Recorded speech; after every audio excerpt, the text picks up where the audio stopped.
Hello and welcome to the second video on this exciting new indicator that we've literally just launched in the last few days called Radar Panel for TradingView.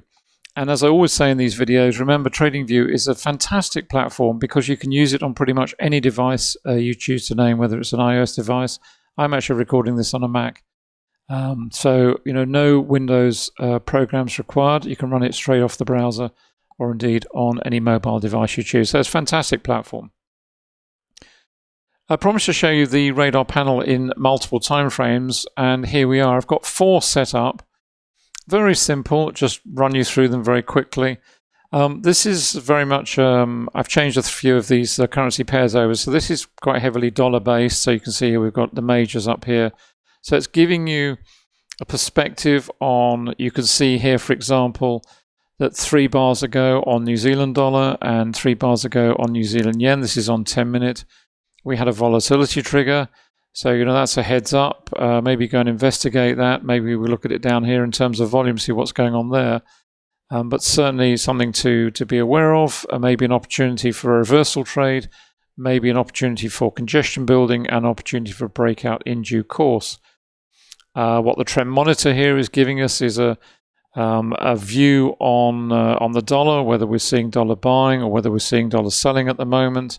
We've got some decent dollar selling going on. We've got New Zealand dollar rising, Aussie dollar is in a weaker trend, strong uptrend in euro dollar, and we've got a similar really confirmation signal here, strong downtrend, dollar selling against the Japanese yen, weak downtrend here. So some more selling of the dollar against the CAD. So it just gives you this great visual perspective, and the same, of course, with the trends indicator, whether in downtrend or uptrend, and just gives you this visual here in terms of the dot. Where are we? Are we red? Are we blue? Or are we in congestion? Let's say that's on the 10-minute. So that was very much the indicators we saw in the first video I showed you. This is on Camarilla, which I've just set up, which is the only indicator on the chart. It's on 15 minutes, different pairs down here.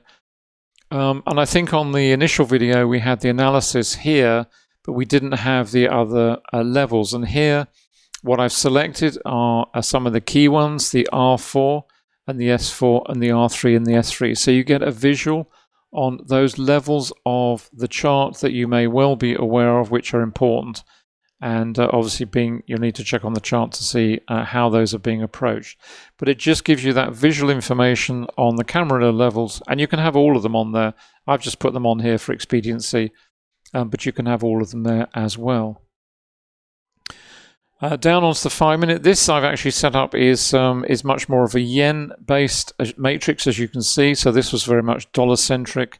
This one here is very much yen-centric. So what we're looking for here is the relationship between the yen and risk. Are we looking at risk on? Are we looking at risk off?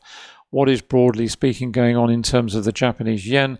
And as you can see here, broadly speaking, Aussie yen is in downtrend, New Zealand yen's in downtrend, so are these other. Pound yen, interestingly, is a little bit of an uptrend, as in euro. So there's a bit of divergence here. So what we're seeing is divergence on the 5-minute in terms of yen buying and selling.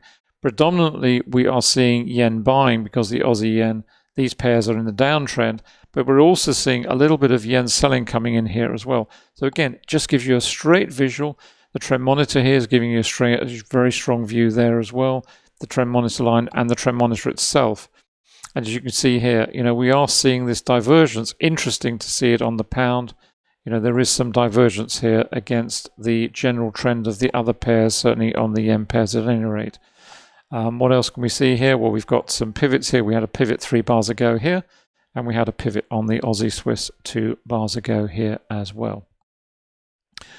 Finally, really just to round off, I've got the this is on 5-minute, and this is just showing you the tick volume and the midpoint, so you get an immediate view on where we are in terms of the volume size in relation to where the midpoint is. Are we high, medium, low, extreme, very low, whatever it may be. And in addition, on this particular time frame, I've also added these others here. As you can see up here, we've just got the closing price on these other versions of the radar panel, but over here I've actually included all four. So we've got the open, high, the low, and the close. So it gives you a complete array of all the information you could possibly want, and you can set it up in this way. You can have, as I have here, you have multiples of them running.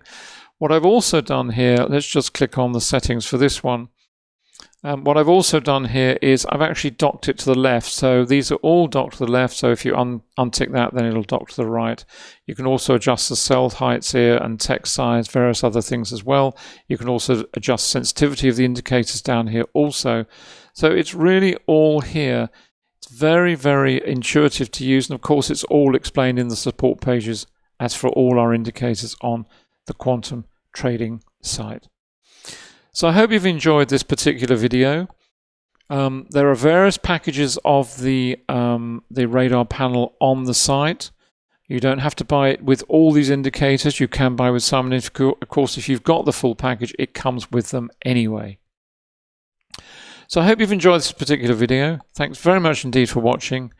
Enjoy your trading, as we all do. See you soon, and bye for now.